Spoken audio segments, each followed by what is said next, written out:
I'm Miss Bogley, and I'll be reading Giraffes Can't Dance. Gerald was a tall giraffe whose neck was long and slim, but his knees were awfully crooked, and his legs were rather thin.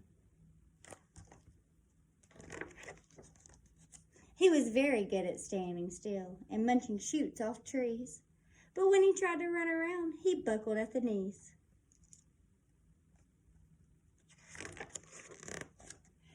Now, every year in Africa, they hold the jungle dance, where every single animal turns up to skip and prance.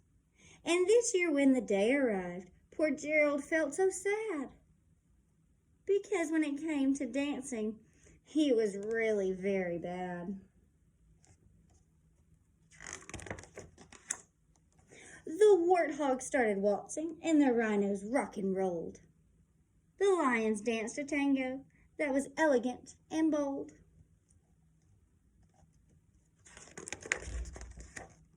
The chimps all did a cha-cha with a very Latin feel, and 8 baboons then teamed up for a splendid Scottish reel.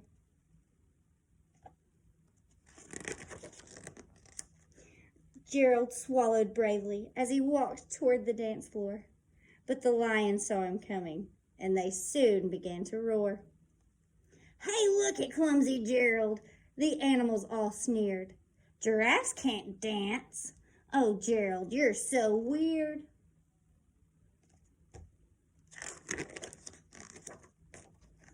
Gerald simply froze up. He was rooted to the spot. "They're right," he thought. "I'm useless. Oh, I feel like such a clot." So he crept off from the dance floor, and he started walking home. He'd never felt so sad before, so sad and alone.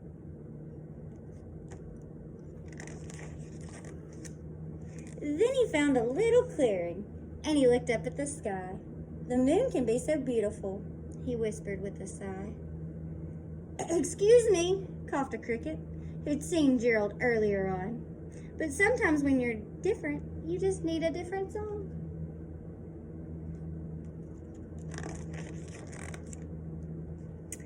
So imagine that the lovely moon is playing just for you. Everything makes music, if you really want it to.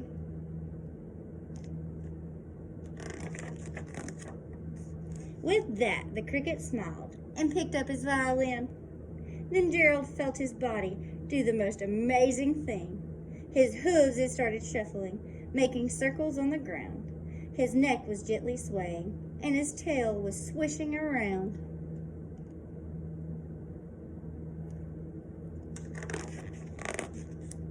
He threw out his arms sideways, and he swung them everywhere.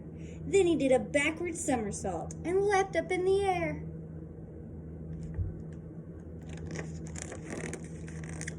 Gerald felt so wonderful, his mouth was open wide. "I'm dancing, yes, I'm dancing, I'm dancing," Gerald cried.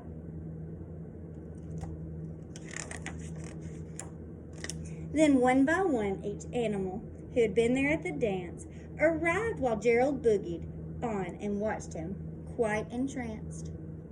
They shouted, "It's a miracle! We must be in a dream! Gerald's the best dancer ever that we have ever seen." "How did you learn to dance like that? Please, Gerald, tell us how." But Gerald simply twirled around and finished with a bow.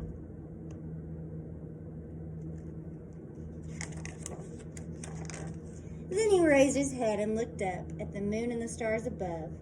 "We all can dance," he said, "when we find the music we love." Good night, Harlan.